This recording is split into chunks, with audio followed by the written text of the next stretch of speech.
오늘 우리에게 주시는 하나님의 말씀은 베드로전서 2장 11절에서 17절입니다.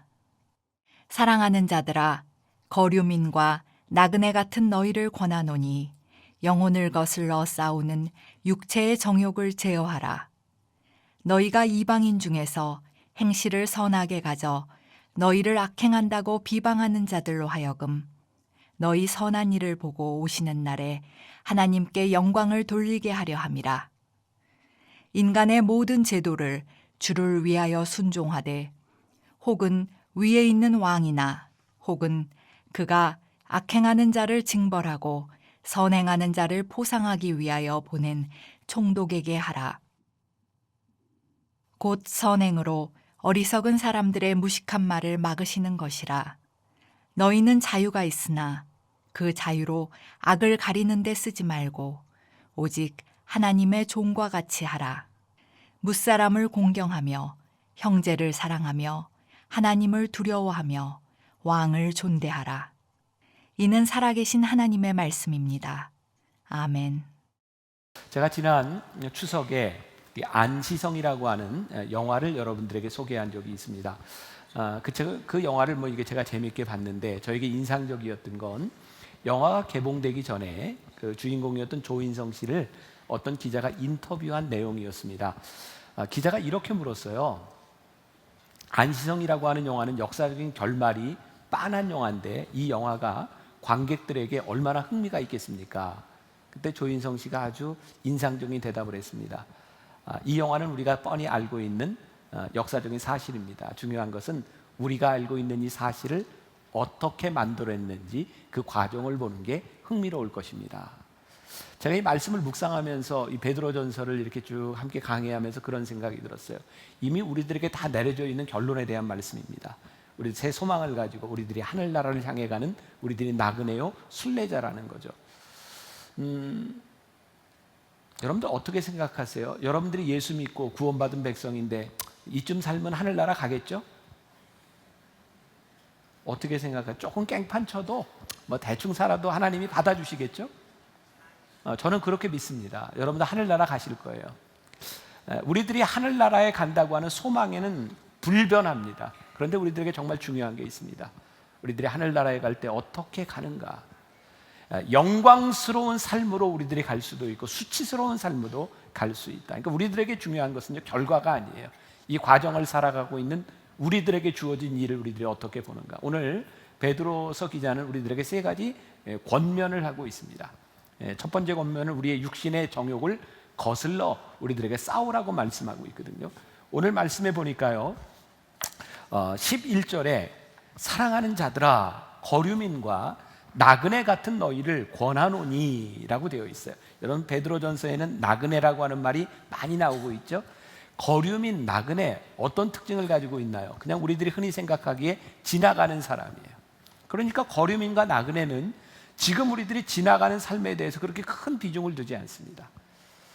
여러분 요한복음 10장에 보면 선한 사마리아인의 비유가 나와 있습니다. 거기에 강도 만난 자를 제사장도 보고 지나가고 레위인도 보고 그냥 지나갑니다.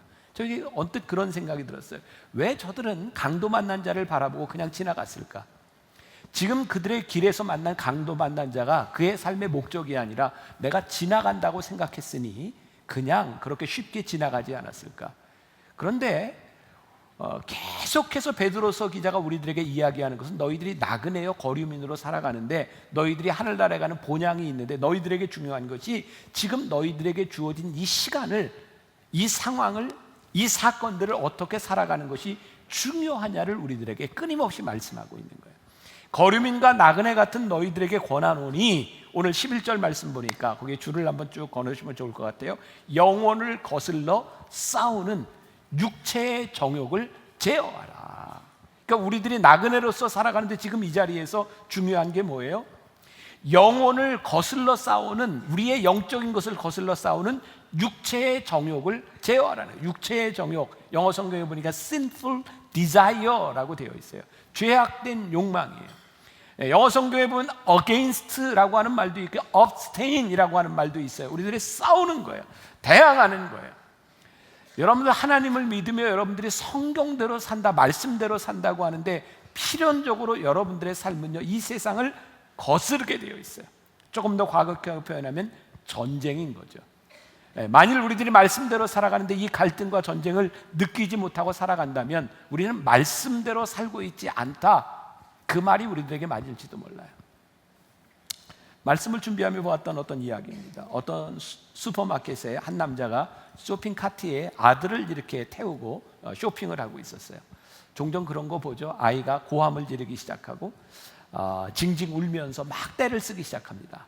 이게 사람들도 있는데, 근데 이 아빠가요, 아주 나긋한 목소리로 이렇게 이야기를 합니다. 흥분하지 마라, 혁수야. 소리 지르면 안 돼, 혁수야. 가만히 있어, 혁수야. 참아야 된다, 혁수야. 그 모습을 보고 있던 어떤 아주머니가 이 남자의 인내심에 감동을 받았어요. 이야. 그래서 이 남자에게 이렇게 말합니다. 정말 참을성 있게 아들을 달래는 걸 보니 훌륭한 아빠 같습니다. 얘 이름이 혁수죠. 그랬더니 이 아빠가 한숨을 크게 쉬더니 혁수는 아들이 아니라 제 이름입니다 라고 말을 해요. 그럼 어떤 느낌이 드세요? 결국 싸움은 나 자신과의 싸움입니다. 여러분, 우리들의 환경은요, 전 정말 예수 믿으면서 목회를 하면서 그런 생각을 참 많이 합니다. 우리가 은혜를 받아도, 우리가 예수를 믿어도 환경은 우리 편이 아닐 때가 참 많습니다. 결국 예수를 믿는다고 하는 것은 자신과의 싸움이고 죄된 욕망과의 싸움이고 끊임없는 영적인 싸움인 거예요. 로마서 13장 12절부터 14절에 사도 바울도 성도들에게 이렇게 권면하고 있어요. 같이 한번 읽어볼까요? 시작. 밤이 깊고 낮이 가까웠으니 그러므로 우리가 어둠의 일을 벗고 빛의 갑옷을 입자. 낮에와 같이 단정히 행하고 방탕하거나 술 취하지 말며 음란하거나 호색하지 말며 다투거나 시기하지 말고 오직 주 예수 그리스도로 옷 입고 정욕을 위하여 육신의 일을 도모하지 말라. 자, 여러분 성경을 보면요, 제가 좀 말씀 준비하면서 느끼는 건데 베드로서 기자도 그렇고 이 사도 바울도 그렇고 이 서신서에 보면 당시 초대교회에 가지고 있었던 동일한 문제들에 대해서 일맥상통하는 중요한 강조점들이 있는 거예요. 끊임없이 우리들에게 육체의 정욕을 제어하며 싸우라는 거예요. 그런데 오늘 베드로서 기자는 우리들이 싸우는 방법에 대해서 이야기를 하고 있는데 부정적인 접근보다 효율적인 것이 굉장히 긍정적인 접근으로 우리들에게 이야기를 하고 있어요. 자, 12절 갑니다. 너희가 이방인 중에서 그 다음에 밑줄을 그으세요. 행실을 선하게 가져. 너희를 악행한다고 비방하는 자들로 하여금 너희 선한 일을 보고 오시는 날에 하나님께 영광을 돌리게 하려 함이라. 저는 요 한 구절을 딱 요약한다면 행실을 선하게 가져 하나님께 영광을 돌리게 하려 함이라, 이렇게 요약이 될 것 같아요. 행실을 선하게 해서 하나님께 영광을 돌려라. 그러니까 악한 욕망과 우리들이 싸우는 부분에 대해서 베드로서 기자는 아주 긍정적인 접근을 하고 있어요. 어떻게? 착한 행실을 가져라. 근데 문제는요, 우리들이 착한 행실을 우리들이 행하는 데 있어서 그 앞에 있는 말이에요. 이방인 중에서. 이방인이라고 하는 건 뭐예요? 하나님을 믿지 않는 사람 중에서. 그러니까 우리가 하나님을 믿지 않는 사람들 틈에서 선한 행실을 가지는 것이 쉽지 않습니다. 왜? 세상은 우리를 이해하지 못할 뿐만 아니라 우리가 세상을 쉽게 살아가는 방법은 그냥 시류대로 흘러가는 겁니다. 그러니까 세상 사람들이 사는 방식대로 살아가면 우리들에게 갈등이 없어요. 쉽습니다. 그런데 뭐라고 이야기하고 있어요? 너희들이 하나님께 영광을 돌리기 위해서 필연적으로 이방인 가운데서 선한 행실을 살아라 라고 말을 하는 거죠. 제이슨 미첼이 쓴 쉬운 예수는 없다, 여러분 한번 읽어보면 좋은 책입니다. 쉬운 책입니다. 여기에 이런 표현을 쓰고 있어요. 우리는 종종 하나님의 셔츠에 눈물과 화장 자국이 묻기를 원했다. 이게 무슨 말일까요? 하나님의 셔츠에 눈물 자국과 화장 자국이 묻기를 원했다.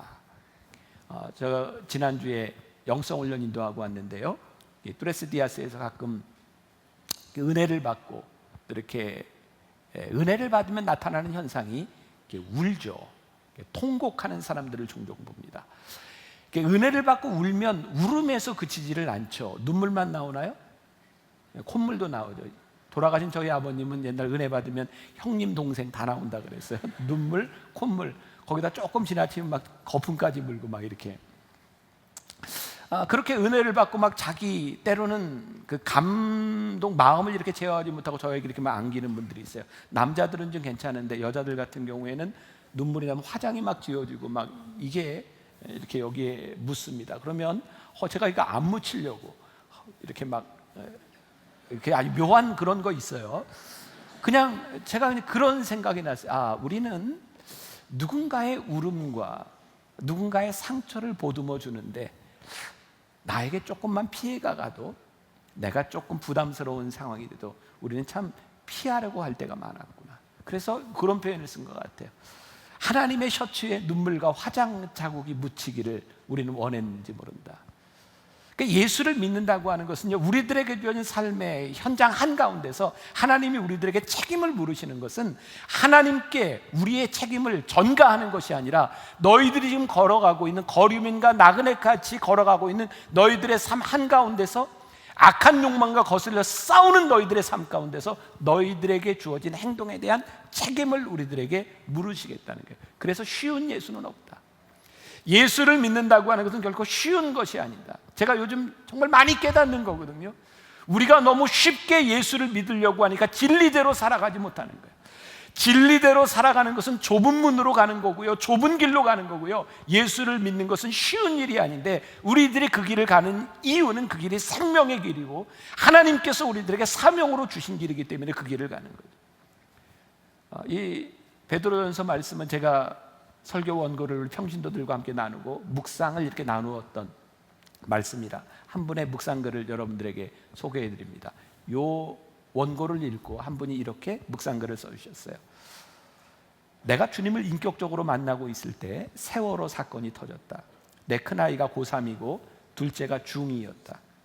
뉴스를 보고 가슴이 미어지는 것 같았다. 나는 내 기도 시간에 주님께 물었다. 주님 왜 그러세요? 주님은 왜 일하지 않으세요? 사탄은 지금도 자신의 일인 믿는 자와 믿지 않는 자들을 미혹하고 유혹해서 이렇게 사건을 통해 자신의 백성들을 확장시켜 나가는데 대체 주님은 무엇을 하고 계신 건가요? 저 수백 명의 학생들의 생명은 어찌하고 왜 이런 일이 나도록 두고만 보셨습니까? 속상할 만큼 상해 있어 막 울며 기도했을 때 주님이 환상을 보여주셨습니다. 그 환상은 주님이 그 세월호를 안고 큰 소리로 우시는 것이었습니다. 주님 왜 우세요? 주님이 말씀하셨습니다. 내 일꾼 300명을 너희에게 보냈건만 너희는 너희 욕심을 채우기 위해 내 일꾼 300명을 내게로 도로 돌려보내는구나. 너희 아비들은 돈을 사랑하여 수많은 옳지 못한 방법으로 재물을 모으고 마침내 이단들과 손을 잡고 자신의 영토가 그들에게 점령되어 가는 것을 모르고 행한 결과가 무엇이냐? 너희들이 그런 일을 할 때 교회는 무엇을 위해 일하였느냐? 이 땅에 거짓된 진리가 뿌리내리지 못하게 내게 기도한 적이 있더냐? 나는 너희들에게 수없이 말했지만 돈을 사랑하는 너희들의 귀에 내 말은 들리지 않았던 것은 아니냐? 나는 이 말씀에 아무 말도 하지 못했다. 아버지들의 선한 행실이 아닌 돈의 노예가 된 결과로 생긴 이 일을 누구에게 탓하겠는가? 이제 3년이 넘는 시간이 지나서 우리가 조금은 객관적으로 이야기할 수 있을 것 같아요. 우리는 그 사건을 두고 누구의 잘못인가? 우리는 많이 지적도 하고 많은 논쟁들이 있었어요. 근데 결국 이 많은 문제의 본질 가운데는 돈을 사랑했던 사람들의 욕심이 가장 중요한 원인이었는지 몰라요. 그리고 일이 그렇게 되도록, 이 세상이 그렇게 되도록 교회는 무엇을 했는가? 어쩌면 우리들이 하늘나라에 가겠지만 수치스럽게 우리들이 하나님 나라에 갈 수도 있겠다. 하나님께서 우리들에게 주어진 우리 거류민과 나그네 같은 우리의 삶의 여정 가운데, 오늘 우리의 삶 가운데 주어진 일 가운데 우리는 무엇을 하고 있는가? 그래서 베드로서 기자는 그 시대를 살고 있었던 사람들에게 너희들이 이방인 가운데서 선한 행실을 가져 하나님 아버지의 영광을 나타내게 하라고, 영광을 볼 수 있도록 하라고 우리들에게 말씀하고 있죠. 악한 자들과 함께 살아가는 우리들의 삶에 선을 행한다는 것은 쉽지 않습니다. 그런데 우리들에게 그렇게 살아가라고 말씀하고 있는 거죠. 두 번째 권면, 주를 위하여 순복하라. 주를 위하여 순복하라. 이 말씀도 참 어렵더라고요. 13절 말씀 보겠습니다. 같이 읽습니다. 인간의 모든 제도를 주를 위하여 순종하되 혹은 위에 있는 왕이나 그리고 점점 이제 총독들에게나 이렇게 되어 있어요. 여러분, 예수를 믿는 우리들에게 인간이 가지고 있는 제도는 어떤 건가요? 여러분, 하나님을 믿으면서 인간이 만들어 놓은 제도들을 따라가는 것이 쉽지 않습니다. 인간들이 만들어 놓은 제도들은 필연적으로 우리들의 영적 생활과 충돌이 되는 일들이 참 많습니다. 그런데 인간 제도들에 대하여 순종하라고 말씀하고 있어요. 저에게 이 말씀은 이렇게 들렸어요. 우리들이 이 세상 가운데서 정의와 공의와 하나님의 말씀을 가지고 충돌하는 것, 그것보다 더 중요한 것이 있는데 여기에 순종을 하는데 어떻게 순종하냐면 이유가 뭐냐면 주를 위하여라고 하는 말이었어요. 우리들이 정의와 공의를 외칠 수 있지만 더 중요한 것이 주를 위하여 우리들이 참아낼 수 있는 일은 무엇인가? 그러니까 세상과 충돌하는 것도 중요한데 충돌보다 우리들이 주를 위하여 참아내며 이 세상을 변화시킬 수 있는 일은 무엇인가를 우리들에게 이야기하는 것은 아닐까? 여러분, 주를 위하여 살아가는 우리들에게 있어서, 아니 하나님을 믿는 우리들에게 있어서 이 세상 제도가 우리를 얼마나 힘들게, 여러분들 많은 시험들이 주일에 치러지고 있고요, 우리들이 신앙생활을 잘하려면 주일을 포기하든지 시험을 포기해야든지 할지도 몰라요. 예수를 믿으면서 우리들이 믿음을 지킨다고 하는 것이 얼마나 어려운 일인가요? 우리들이 주일을 지키는 것도, 시간을 정해놓고 예배를 드리는 것도 그렇게 쉽지 않은 거예요. 주를 위하여라고 하는 말이 저에게 이렇게 해석이 되기 시작했어요. 여러분들의 공감이 될지 모르겠어요. 다니엘의 세 친구 있죠? 다니엘의 세 친구는 하나님을 잘 믿는 신실한 사람들이었어요. 유대에서 포로로 잡혀서 바벨론에 끌려갔어요. 그들은 바벨론에서 고위 공직자가 되었고 다니엘은 총리가 되었어요. 근데 다니엘이요, 그 세상의 제도 가운데서, 바벨론 제국 가운데서 바벨론은 신실한 신앙인으로 삽니다. 그는 정해놓은 시간에 기도했고요, 그는 말씀을 묵상하는 사람이었고요, 그는 잡혀와서 예루살렘에서 예배드리지 못했지만 바벨론 땅에서 예배하며 기도하며 신실하게 주를 위하여 삽니다. 그러니까 여러분들, 주를 위하여 산다고 하는 것은 우리들이 그냥 표면적으로 생각하는 정해진 시간과 성전에 대한 의미가 아니라 이 세상에 주어진 이 제도 가운데서 우리들이 주를 위하여 사는 것이 무엇인지를 고민하게 만듭니다. 요한복음 4장에 예수님과 사마리아 여인의 논쟁이 나옵니다. 사마리아 여인이 우리가 어디에서 하나님을 예배할까요? 예수님께서 말씀하십니다. 예루살렘도 아니고 사마리아도 아니고 우리가 하나님을 예배하는 것은 신령과 진정으로 예배하는 것이다. 그런데 우리는 자꾸 이 예배와 우리의 생활을 시간과 공간 속으로 자꾸 가져가는 거예요. 70년대 80년대 한국교회가 엄청 부흥할 때 여러분 생각해 보세요. 그 당시에 뜨거웠던 청년들을 바라보며 교회에서 이런 얘기를 참 많이 했잖아. 너 참 믿음 좋다. 게다가 똑똑하기까지 해. 야, 너 공부도 잘하는구나. 신학하고 목사가 돼. 그래서 똑똑한 사람들이 목사가 많이 됐어요. 왜 웃으세요? 저는요, 요즘 그런 생각을 많이 하거든요. 왜 우리는 공부 잘하고 똑똑하고 신앙 좋으면 다 목사가 되고 선교사가 되라고 이야기를 했을까? 그렇게 뜨거운 영적 그 시대를 지나서 20년, 30년이 지난 지금 우리는 이 사회 가운데 영향력 있는 많은 사람들 잃어버리고 있어요. 왜 우리는 그들이 살고 있는 삶의 현장 한가운데서, 그들의 삶의 제도 가운데서 내가 그곳에서 하나님의 사람으로 살아라, 그곳에서 내가 믿음을 지켜라, 그곳에서 내가 사명을 다하라고 이야기하지 못했을까? 우리는 그저 이 시간과 공간의 개념에서 예수를 잘 믿는다고 하는 것을, 영적이라고 하는 것을 그렇게 생각했던 것 같아요. 근데 오늘 말씀을 보면서 깨닫게 되는 거예요.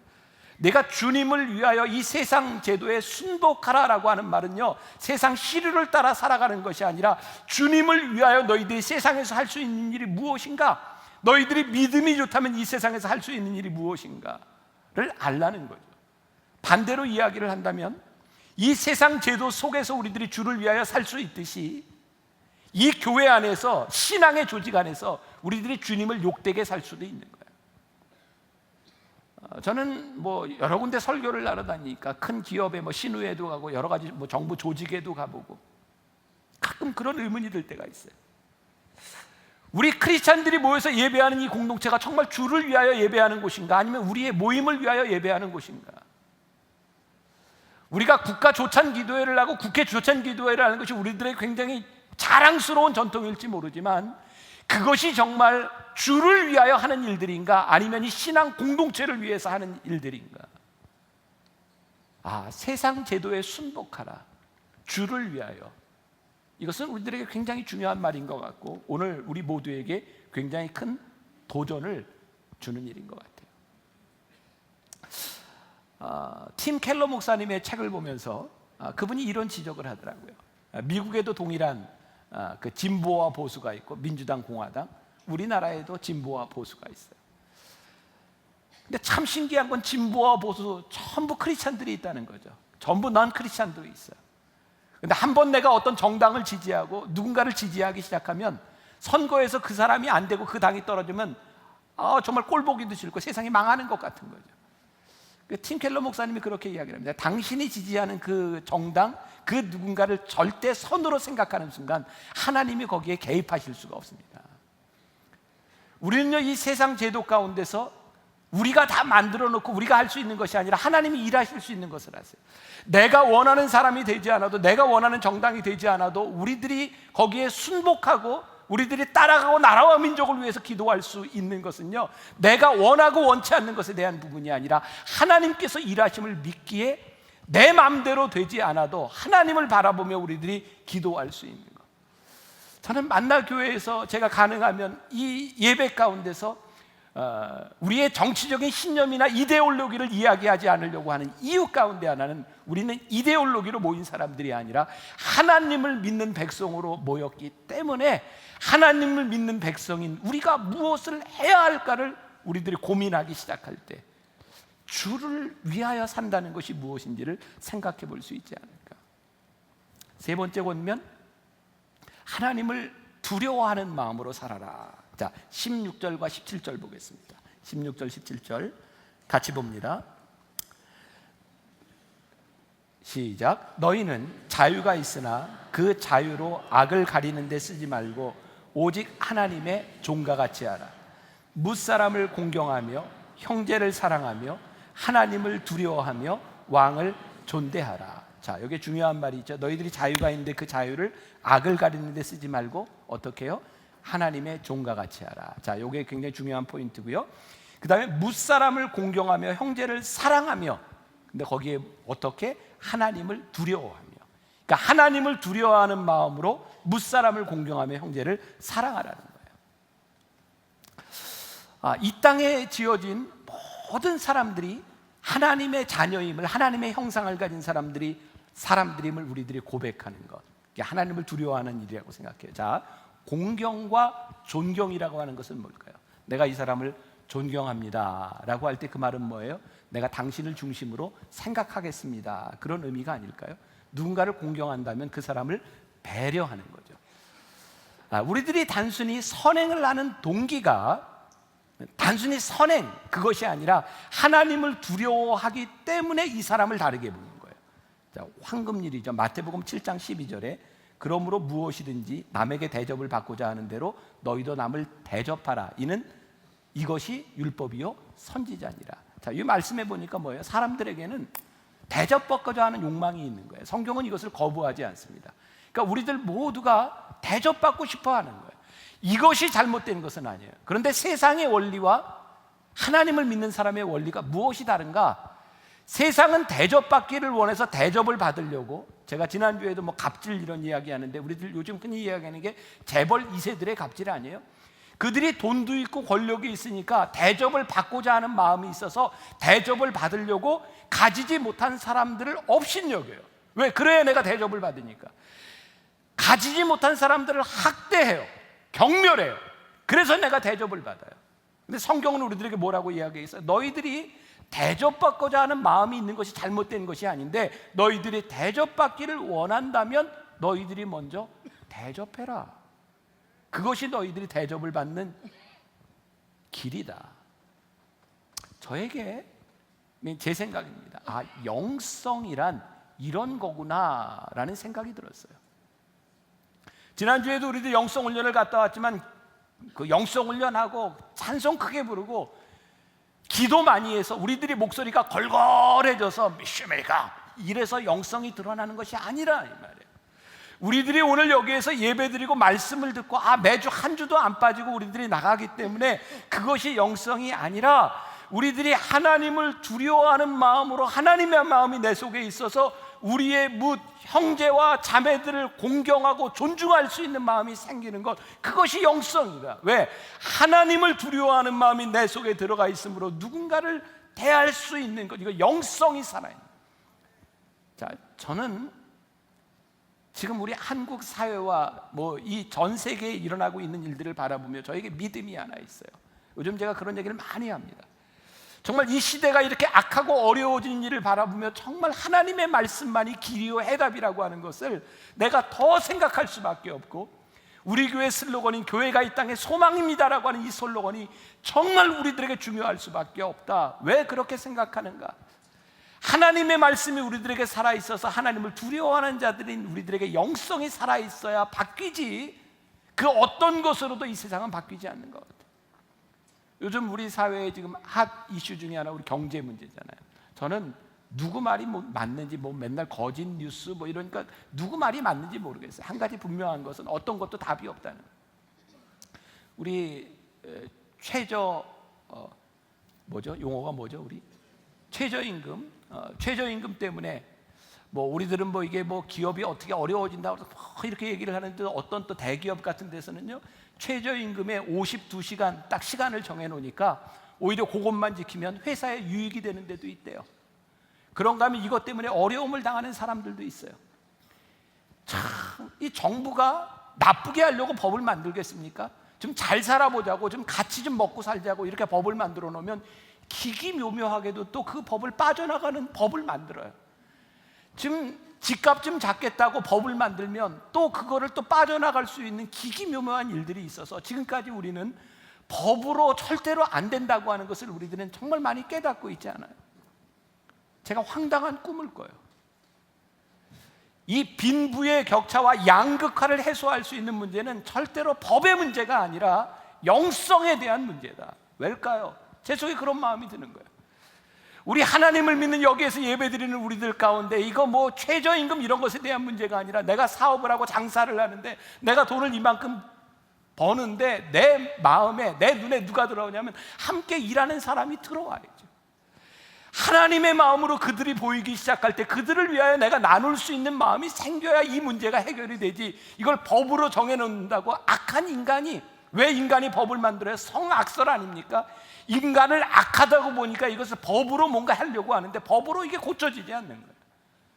제가 너무 황당한 꿈을 꿉니까? 지금 우리나라의 집값이 많이 올라가는 것 때문에 집값을 좀 제한한다고요. 특히 분당 서울 사람들 다 해당되잖아요. 여러분 부자 됐잖아요. 집값 올라가서, 집 있는 사람들이죠. 그래서 집값을 안 오르도록 이렇게 제한을 해놨더니 이렇게 퍼센트에 몇 년 이랬더니 이제 어떤 문제가 생겨요. 내가 못 얻을 거, 이제 못 받을 거 대비해서 전세를 아예 확 올려서 받는다. 그러니까 이게 법으로 해결되지 않는 거죠. 제 속에 그냥 황당한 꿈을 꾸는 거예요. 우리 예수 믿는 사람들 중에 내가 조금 남들보다 여유 있다면, 남들이 전세값 많이 받을 때 나 조금 좀 받고 좀 가면 안 될까? 여러분 속으로 그러죠. 목사님 집 없으니까 하는 얘기, 집 있어봐요 그런 얘기 하는. 저 집 없으니까 전 자유롭게 이런 얘기 할 줄 몰라. 저 전세 줄 것도 없고.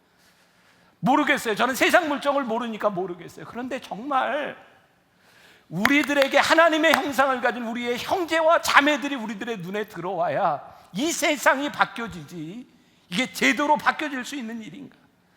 우리들에게 영성이 살아나야 이 사회의 문제를, 이 양극화의 문제를 해결할 수 있는 선순환에 대한 문제들이 생기는 것이지, 이것이 제도로서 고쳐질 수 있는 일일까?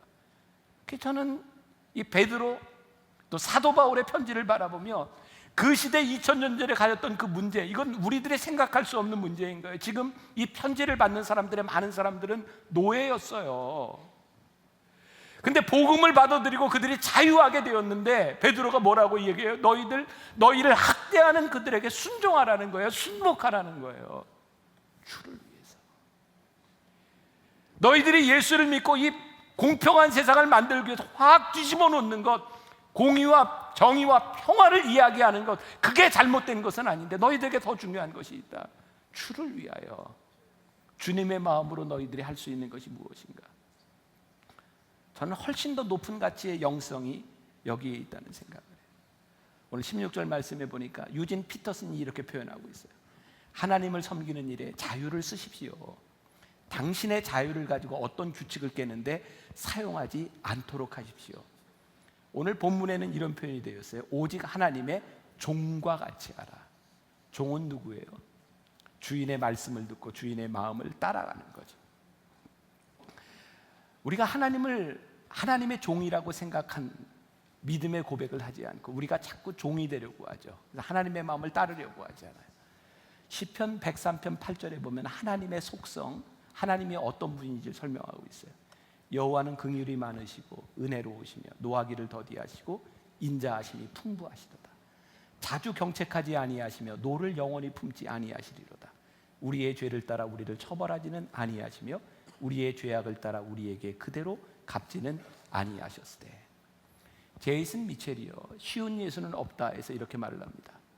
우리가 용서하지 않는 것은 하나님의 본성을 망각한 결과고, 우리들이 남을 용서하지 않는 것, 하나님의 용서를 경험하지 못했기 때문이다. 하나님의 본성을 닮아간다고 하는 것, 우리가 종으로서 살아간다고 하는 것은요, 그냥 되어지는 것이 아닙니다. 우리는 그동안 예수를 믿으면서 참 쉽게 믿으려고 했던 것 같아요. 어떻게? 부흥회 가서 은혜 받으면 되는 거예요. 은혜 받아라, 불 받아라. 근데 우리는 알잖아요.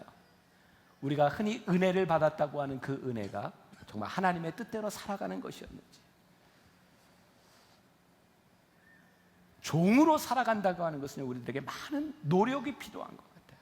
여러분, 기도하다가 우연히 용서하게 되든가요? 막 기도하다가 우연히, 물론 그럴 수 있어. 하나님이 막 갑자기 무제약적으로 우리에게 임하실 수 있는데, 그냥 기도하다가 보니 그냥 우연히 용서가 돼.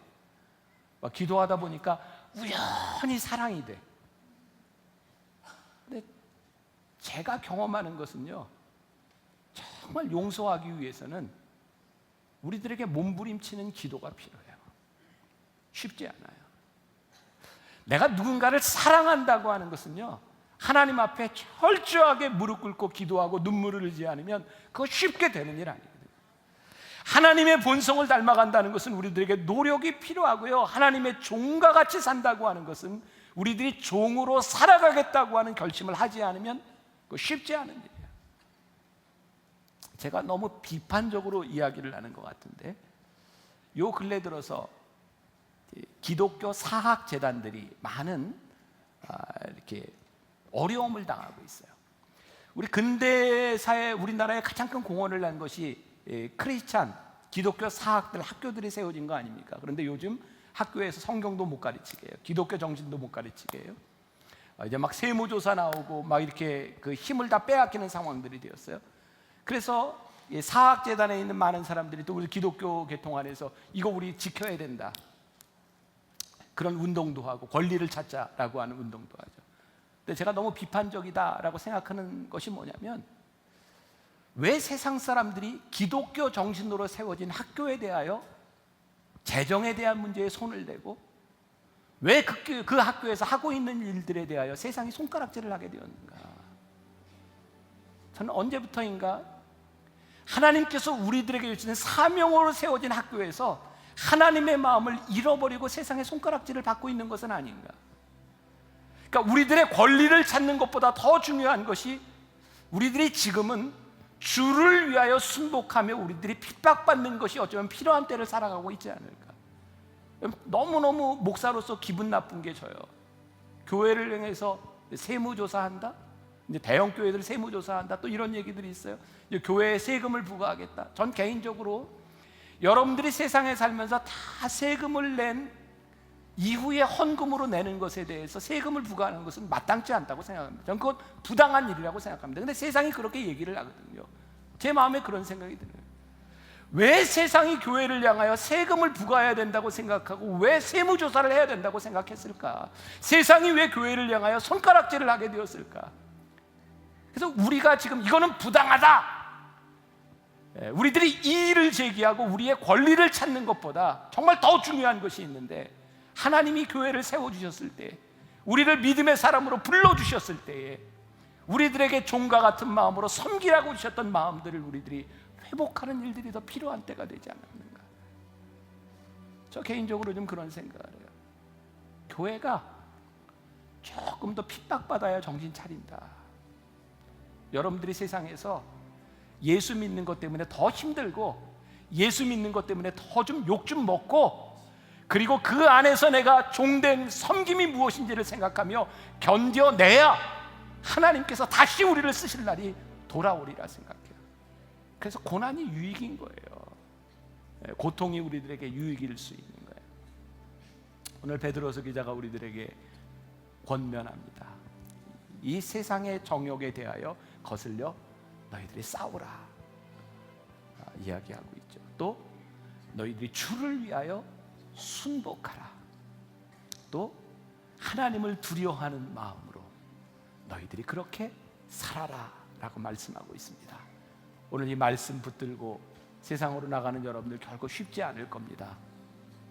그런데 이 과정을 지나가야 우리들이 영광스럽게 하나님 나라에 들어갈 수 있는 사람이 될 줄 믿습니다. 그런 마음으로 우리 함께 찬양하면 좋겠습니다. 주님의 이름을 본받는 자.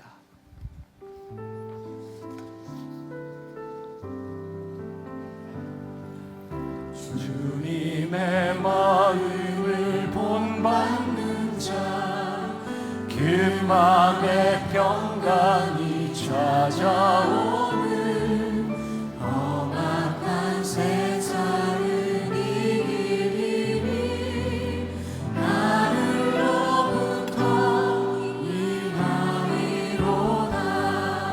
주님의 마음을 본받아 살면서 길 거룩하심 나도 이루리. 주것은 내 눈에 안 보이며 그 음성 내 귀에 안 들려도 내 영혼 날마다 주를 만나 신령한 말씀을 배우도다. 주님의 말을 본받아 살면서 그 거룩하신 나도 이루리. 가는 길 거칠고 험하여도 내 맘에 불평이 없어지는 십자가 고난을 이겨내신 주님의 마음 본받음이라. 주님의 마음, 주님의 마음 본받아 살면서 그 거룩하신 나도 주 예수 세상에 우리 함께 일어나 찬양합시다.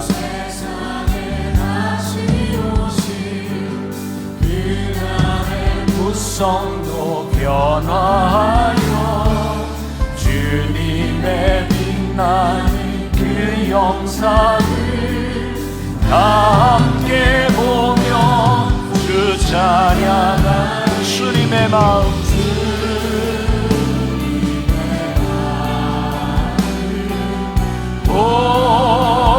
본받아 살면서 그 거룩하신 나도 이 주님의 마음, 주님의 마음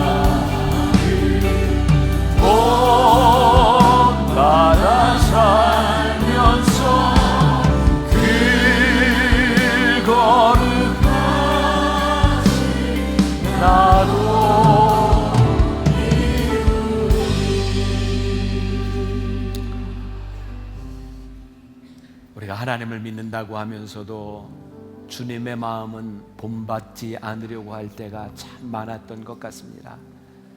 우리는 하나님의 말씀을 볼 때도 내가 원하는 말씀만을 바라보며 나의 유익을 취하였던 때가 참 많았던 것 같습니다. 오늘 베드로서 기자가 우리들에게 이야기합니다. 주의 종된 마음으로 그렇게 살아가라. 주를 위하여 순복하라.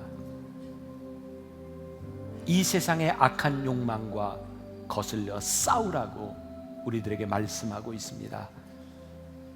때로 말씀은 우리들에게 무겁고 버겁고 우리가 이 말씀을 믿고 살아내기에는 힘들 때가 참 많습니다.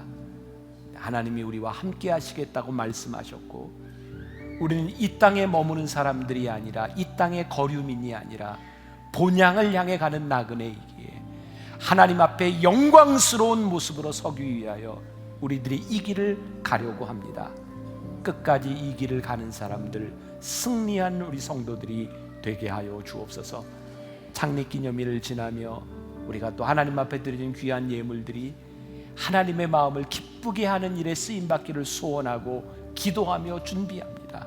하나님 기쁘게 받으시고 잘 쓰여지게 하시고 어려운 때를 살아가고 있는 우리 성도들 하나님 기억하시고 붙잡아 주셔서 물질로 인하여 고통당하지 아니하도록, 물질로 인하여 이 세상에서 범죄하지 아니하도록 하나님 인도하여 주옵소서. 지금은 우리 주 예수 그리스도의 은혜와 하나님 아버지의 무한하신 사랑과 성령의 인도하심이 이 세상 가운데서 주의 말씀 들고 살아가기를 소원하는 당신의 살아가는 모든 백성들 위해 지금부터 영원까지 함께 하시기를 간절히 축원하옵나이다. 아멘.